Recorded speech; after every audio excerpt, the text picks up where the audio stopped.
Although those were actors, of course, acting out different types of scenes, some of them were kind of over the top, a little hyperbole, if you will, just to kind of make a point.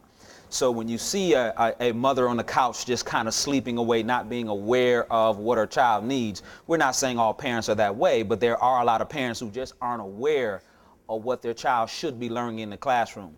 What I'm going to do in the little time we have left is to kind of go over some key things that will do two very specific things. First of all, it will arm you with some information or reinforce what you already know.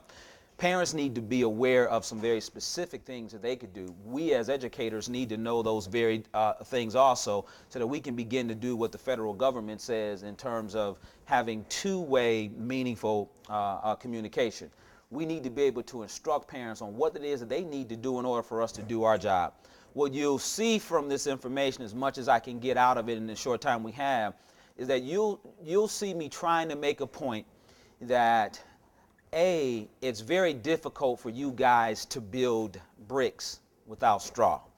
And what I mean by that is you've got to have good material coming into the classroom, and the more prepared students are and the more supported that they are, the better you practitioners can do your jobs in the classroom, the better administratively things go on, and of course, the more we have a group of parents together performing, it makes the culture a whole lot better. So, you have before you two separate sheets. I'm going to ask you to do something for me real quick.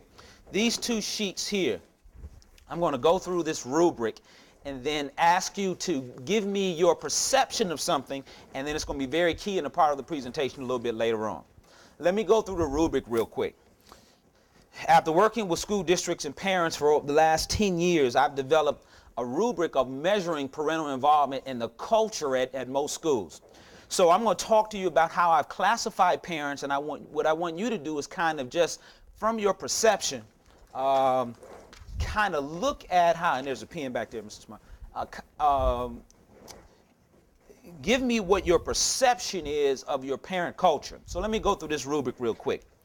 Number one is a passive parent. Literally, this is a parent who has birthed the child, provides shelter for the child, but literally drops the child off at the educational, what I call magic box, and expects that those of you all in the magic box, will begin to educate this child.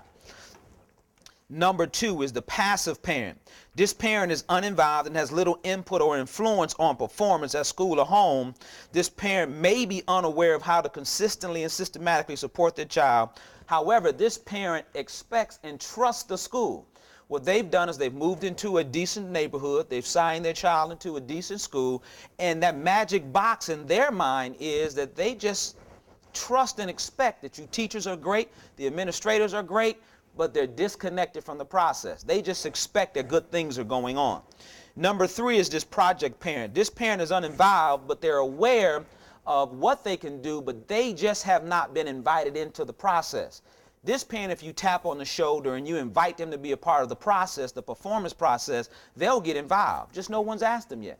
No one's given them an inroad into it, and they haven't picked up the idea that they can get involved by themselves. They're just waiting for someone to connect them to the process. This partner parent is probably someone like yourself, who, I don't care where my child is, wherever I deposit my child, I'm going to be a part of that environment. There are some parents who don't need an invite. They are going to invite themselves to be a part of that process. And then lastly is that progressive parent. This parent is not only aware, this parent is active. They advocate for their child, not only at the school, but they're advocates in the community. These are types of parents who are your leaders, who will sit on councils, advisory boards, who will go to your state capitol and lobby for parental involvement or resources. These are very active parents. And the more high-performing schools have a great percentage of these parents at their location.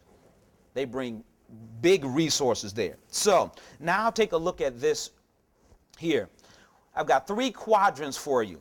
The first quadrant is the passer and the passive parent.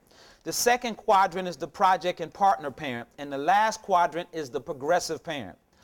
The school that you're at, just your observation, your experience, or if you have some data, what percentage of your parent base do you think belongs in that first quadrant, that are passer and passive parents? Just your thought, your observations, your experience. What percentage of your parent base, either school-wide or district-wide, are in that? Write it on that. How many of your parents, percentage-wise, are in that second quadrant? The project and partner parents. Looking at your entire parent culture, either school-wide or district-wide. And then lastly, how many of your parents do you think percentage-wise in your school district or your school locally are in that last quadrant, that are progressive, that pick up the mantle and they're advocates for performance? They're not just advocates for their child, they're advocates for the school. And then what I'm going to do is once you're there, hold that to the side, and we're going to come back to it, and you'll see how this plays into what we're doing. Does anyone need any more time?